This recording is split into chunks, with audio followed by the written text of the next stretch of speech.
everyone, my name is Zoe Birch and I'm currently a junior at Lebanon Valley College. I am studying early childhood and special education, and today I'm here to tell you how we can make our own homemade Play-Doh. This activity is good for any grade level but will require some adult supervision since you are cooking something on the stove. This is a great recipe for students to learn how to use different measuring cups and measuring spoons while making a recipe.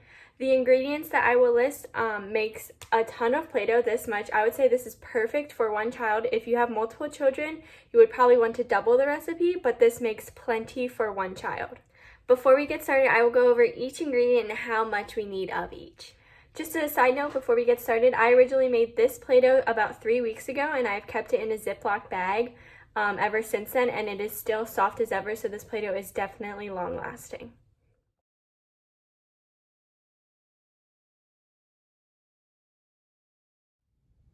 You will need 1 cup of flour, a half a cup of salt. I am using kosher salt, but table salt works just as fine. 2 teaspoons of cream of tartar, 1 cup of water, 1 tablespoon of either vegetable oil or olive oil, any food coloring color, a mixing bowl, and lastly, a pot to make your Play-Doh in. Our first step is to mix together the 1 cup of flour, half a cup of salt, and 2 teaspoons of cream of tartar into a mixing bowl.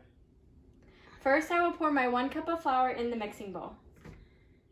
Next, I will pour my half a cup of salt into the mixing bowl. Next, I have to pour my 2 teaspoons of cream of tartar into the mixing bowl.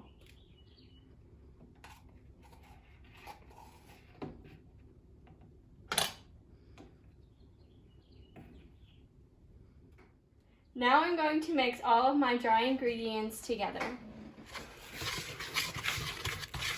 Now I'm going to put food coloring drops into my 1 cup of water. Put a good amount of them for more color. Don't turn the stove on yet, but put the food coloring and water mixture into your pot.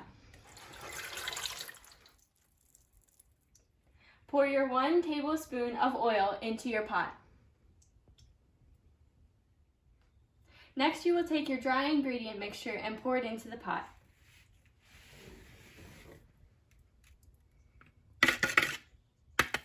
Next, you will turn the stove on medium heat and start stirring your mixture. Keep stirring the mixture around and it will eventually form a dough-like consistency. Keep stirring it and it will start to thicken up after a couple of minutes. Ready? Make sure you keep flipping it around so that it can cook evenly. This is what your Play-Doh should look like after a couple minutes of cooking, flipping, and stirring.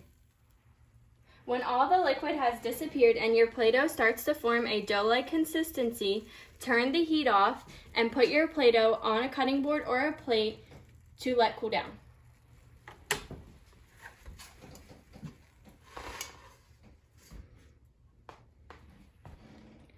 After about 10 to 15 minutes, your Play-Doh should be cool to touch, and now you can begin to play with it. Thank you so much for watching, and I can't wait to see you guys make your own Play-Doh. Let me know what you guys create.